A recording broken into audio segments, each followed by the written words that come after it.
प्रचंड गर्मी है और ऐसे में दूध में शरबत डाल के पीते हैं तो एक अलग ही जायका बन जाता है।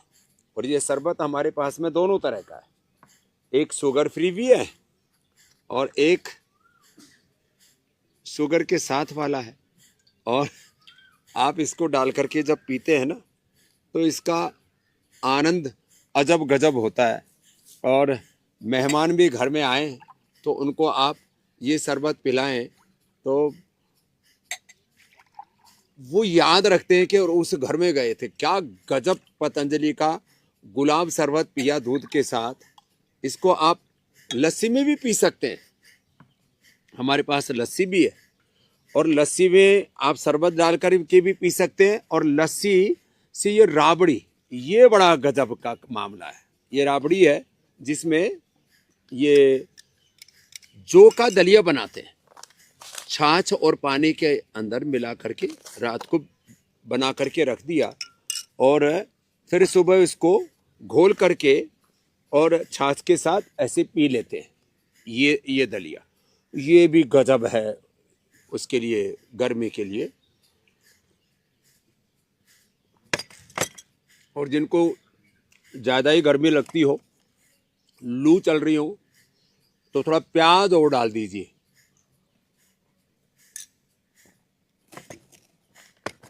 जैसे हम जौ का शरबत पीते हैं,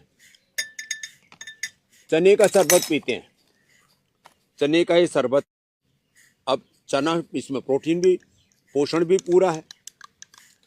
और इसमें थोड़ा सा प्याज डाल देते हैं, थोड़ा सा इसमें धनिया, थोड़ी सी हरी मिर्च और ये सब डाल देते हैं ना, तो इसका गजब तो टेस्ट हो जाता है। प्रोटीन भी पूरा, पोषण भी पूरा, और थोड़ा सा सेंधा नमक डाल दिया, थोड़ा सा नींबू ऊपर से डाल दिया, फिर तो इसका गजब स्वाद बनता है। तो गर्मियों के अंदर नींबू पानी पिए, गर्मियों में सत्तू पिए, गर्मियों के अंदर राबड़ी पिए, गर्मी के अंदर जो है ये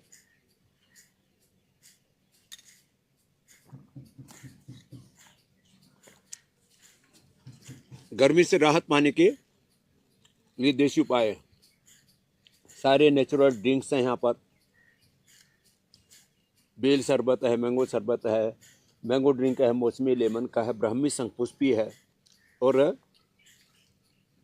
एक अजब गजब है ये गोंद कतीरा है। गोंद कतीरा ऐसा होता है, मैं कहता हूँ सर्दियों में तो गोंद और गर्मियों में गोंद कतीरा। रात को भिगो देते हैं तो ऐसे गट्ठड़ जैसा तैयार हो जाता है। ये इसमें से 2 चम्मच भिगोया तो इतना सारा तैयार हो जाता है। और इसको सुबह थोड़ा सा हनी मिला करके ले लें, या तो थोड़ा दूध में ले लें इसको। जैसे दूध है ना, अब जैसे ये दूध है, ये दूध का शरबत ही बना दिया हमने। इसमें जैसे गुलाब शरबत था, अब इसके अंदर ये 1-2 चम्मच ऐसे इसकी डाल दी, किसकी, गोंद कतीरे की, और इसको ऐसे भिगो के पियेंगे। क्या गजब इसका टेस्ट बनता है। इससे बढ़िया कोई रेसिपी नहीं हो सकती है गर्मी के लिए। तो राबड़ी पिए। और हाँ, ये चिया सीड, ये जो है बहुत महंगे, 10-10 गुना महंगे बेचा करते थे। हमने चिया सीड सबको उपलब्ध करा दिया और इसको रात को भिगो देते हैं ना, तो देखो ये ऐसे बन जाता है। चाहे तुलसी सीड भिगोएं, चाहे चिया सीड भिगोएं, ऐसे फिर ये इसका ड्रिंक भी हमने बना करके दे रखा है, सारे देश को उपलब्ध करा रखा है। तो ये एक तरफ तो मैंने पूरा आपको बता दिया, ये है देसी उपाय।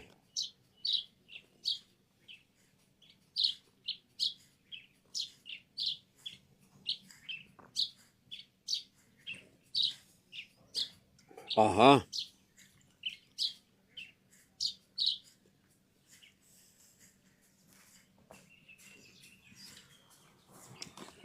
दूसरा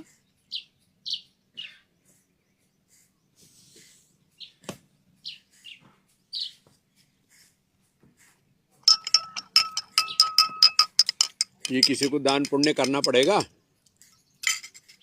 और ये दान पुण्य कर दो भाई। हाँ, शरबत पिलाने से पुण्य भी मिलता है, लेकिन ये अपना सनातनी शरबत पिलाया करो। यही तो मत पिला तेरे को वजन घटाना। हाँ, इसको दिखाओ। ये तो है, आज पी लिया तो पी लिया अब तो। हाँ पी ले, कैसा लग रहा है?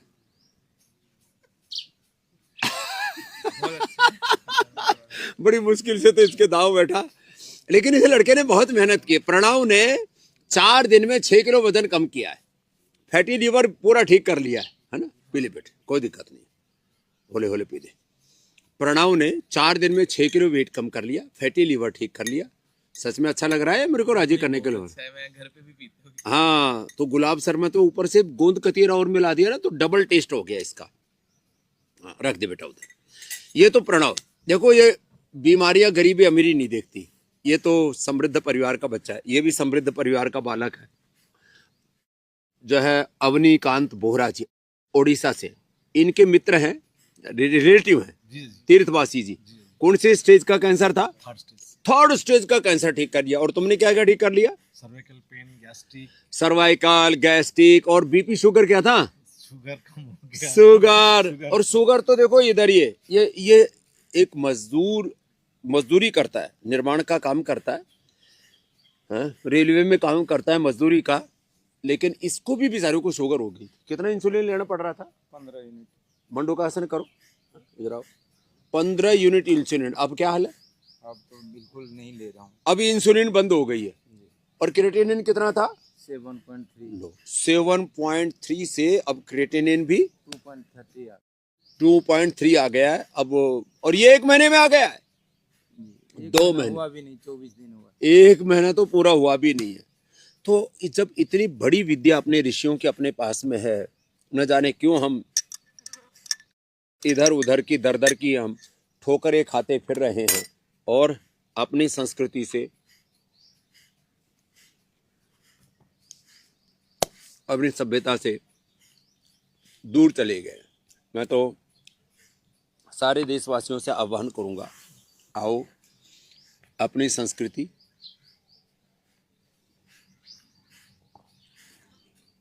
अपनी सभ्यता, अपना शरबत, अपनी ड्रिंक, इतनी बढ़िया बढ़िया चीजें हैं।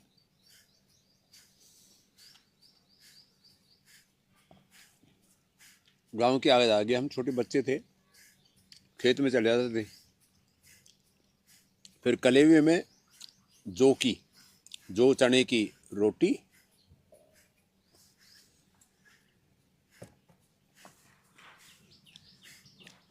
हाड़ी का कलेवा बोलते, कलेवा जाया करता, उसमें जाता था।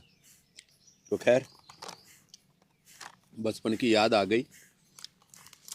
हमने ये सत्तू चने का, ये जो की राबड़ी, ये जो का दलिया बनाना इतना इजी नहीं है। इसके ऊपर बहुत मोटा छिलका होता है, उसको हटाने के लिए हमने करोड़ों रुपए की मशीन लगा रखी है।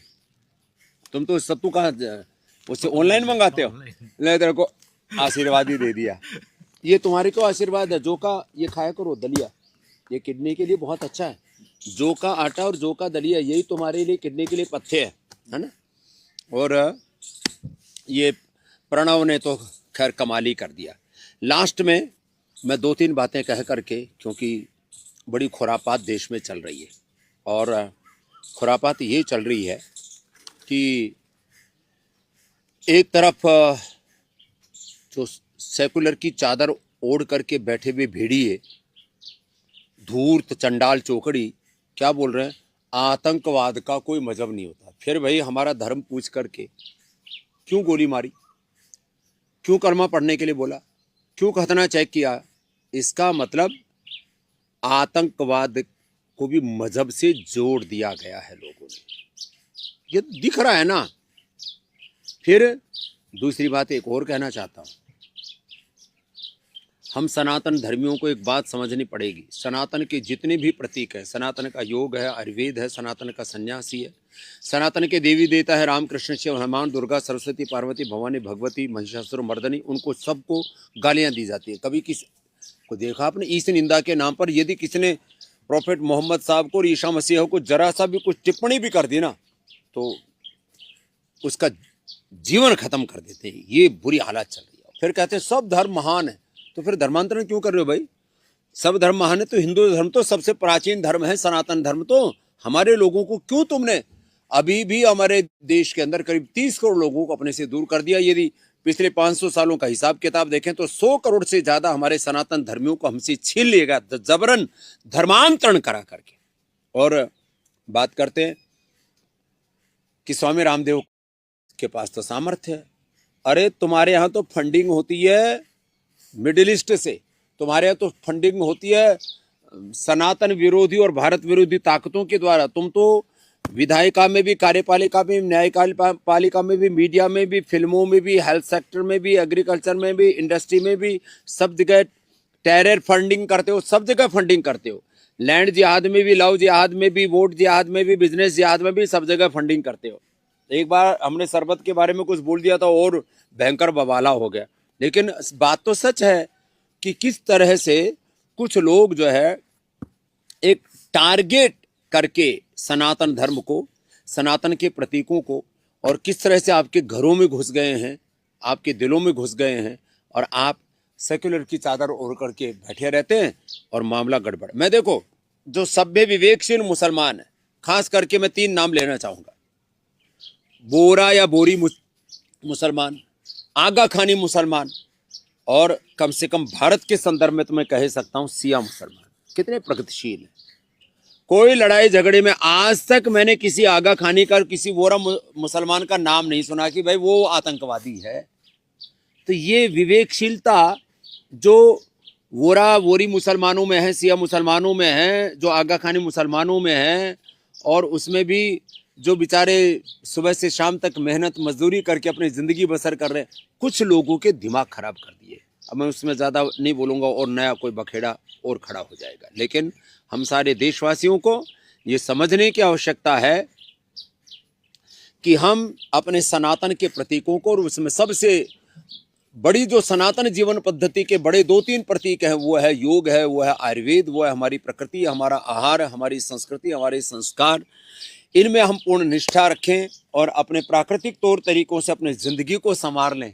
तो फिर हमारे जीवन में कोई रोग नहीं होगा, कोई शोक नहीं होगा, कोई दुख, कोई दरिद्रता नहीं होगी, और सब योग करें। और मैं तो कहता हूँ हिंदुस्तान में तो सब हिंदू, मुसलमान, सिख, ईसाई सब मिलजुल कर करें, क्योंकि आज हमारे मजहब बदल गए, पूर्वज तो एक है, हमारी संस्कृति, हमारे संस्कार, हमारी सभ्यता तो एक ही है। तो ये एकता का पाठ भी हमें देश में पढ़ाने की जरूरत है। और जो इस देश को मजबूत बनाना चाहते हैं, सुबह सुबह घर से बाहर निकलें, योग करें और कराएं, तो बहुत सारी समस्याओं का समाधान हो जाएगा। गर्मी आ रही है, कई प्रकार की गर्मी देश में चल रही है। एक तो वातावरण की गर्मी है, एक राजनीतिक गर्मी है, एक मजहबी गर्मी है। मुझे लगता है इन सारी गर्मियों का भी समाधान हम सब मिलजुल करके रहेंगे तो हो ही जाएगा। तो आज इतना ही। हर दिन फेसबुक लाइव में ऐसे ही नए नए किसी पहलू से हम आपको अवगत कराते रहेंगे और इन बड़ी बड़ी समस्याओं से आपको उभारते रहेंगे और स्वास्थ्य देते रहेंगे और सनातन का संदेश भी।